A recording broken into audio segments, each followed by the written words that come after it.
Hello दोस्तों, veterans नमस्कार। मैं दीवान सिंह।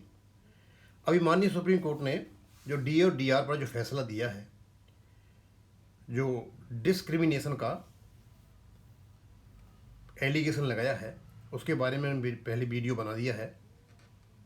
और अभी उमेश शर्मा जी ने भी कुछ कहा है, उसको बताऊंगा मैं आपको क्या कहा है उन्होंने। लेकिन उससे पहले एक कमेंट है मेरे पर रवि भूषण का।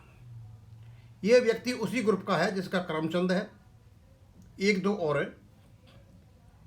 ये कहते हैं अब 15 अप्रैल को सुनवाई नहीं होगी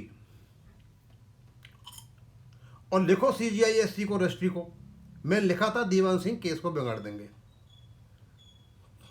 इस दुनिया में ऐसे ऐसे लोग पड़े हैं जिनको अपनी इज्जत का ख्याल ही नहीं है। यानी डिवीजन बेंच एक तारीख देती है 15/4/2026 और रजिस्ट्री उसको इसलिए नहीं लगाती है कि दीवान सिंह वीडियो बनाता है। यानी मेरे वीडियो से जो अगले होने वाले CGI साहब ने जो तारीख दी है उसको रजिस्ट्री नहीं लगाएगी, क्योंकि मैं वीडियो बनाता हूं।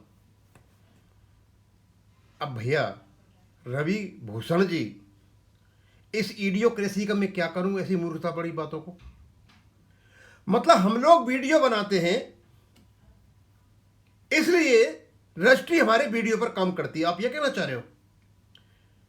आपके सोचने का लेवल क्या है यार? इतना तो बच्चा भी नहीं सोचता, इतने मैच्योर हो गया, अब इतने इनकंसिडरेट हो गया या कुछ भी बोलोगे। और जब 3 जजों की बेंच है, उसमें 3 जजों की बेंच के केस लगे, क्रिमिनल केस, तो भाई रजिस्ट्री कैसे केस लगाएगी? हम तो फिर भी सवाल उठाएंगे। जब कोर्ट ने 15/4/2026 की तारीख दी है तो उसके बारे में या तो ये बता रहा है कि 16 को लगाएंगे या सप्लीमेंट्री लगाएंगे या नहीं लगाएंगे, या डिलीट कर दे कई प्रकार के तार, या रीशेड्यूल करेंगे। उनमें कुछ भी नहीं लिखा हुआ है। तो हमारा कहने का यह भी अधिकार नहीं है। तुम जैसे बेवकूफ और इडियट लोगों की वजह से आज 10 साल तक हम अटके हुए हैं। और तुम जैसे लोगों से पहले पेंशन अपडेशन का क्लॉज नहीं है, फंड की कमी है, पता नहीं क्या क्या बकवास करते रहते थे। ये हम जैसों की वजह से ही आज लोगों को जानकारी हुई है क्या है क्या नहीं है।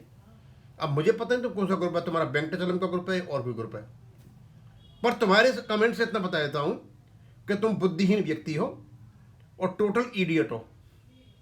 अब आगे चलता हूं। ये कोई ऐसी ऑर्डर डेट है 10 अप्रैल 2026, माननीय सुप्रीम कोर्ट का ऑर्डर जो केरल सरकार के खिलाफ आया था, DA/DR SLP 11,592 11,583 of 2023, state of Kerala versus KSRTC pensioners association, dual rate of payment of DNS relief health discriminatory and violative of article 14 of the constitution of India. और रवि कुमार जी, आपको तो यही पता नहीं होता कि आर्टिकल 14 का जब टेस्ट लगाया जाता है तो कौन कौन से फैक्टर होते हैं जिससे पता चलता है कि ये वायलेशन हो रहा है। अब वो होता है इंटेलिजेंट डिफरेंसिया, इंटेलिजिबल डिफरेंसिया, रासनेल नेक्सस। अब तुम अर्थ ही नहीं समझ पाओगे तो मैं क्या करूं। Next, and held recently violated by Article 14 of the Constitution of India. There is a virtual flood of messages from friends seeking compliance of this order by SBI. I wish to inform that I have shared the copy of the order with Honorable General Secretary, FSBIPA, IBOC, NCBE। मतलब इन्होंने ये letter भेज दिया है सबके लिए। And hope they would certainly take appropriate action. ये case कौन कह रहे हैं? आपके उमेश शर्मा जी बता रहे हैं आपको। Care gratefully remember father of this movement, our late Sri PPR Upadhyay, who included this issue in our writ। और इनकी जो रिट लगी हुई है दिल्ली हाई कोर्ट में, वहां भी ये इंक्लूड है।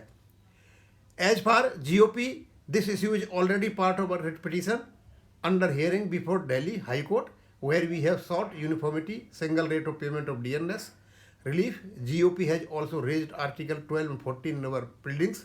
I have shared the copy of the order with our advocate and talked to them also. I have been told by both the councils that there may not be need for filing of fresh writ since the issue is already part of original writs and prayer this order would be further strengthen our case for information. Umesh ji कहते हैं कि हमारी writ में already ये matter है और इसका जो आदेश है ऑलरेडी हमने रेलिवेंट जगह पर भेज दिया है।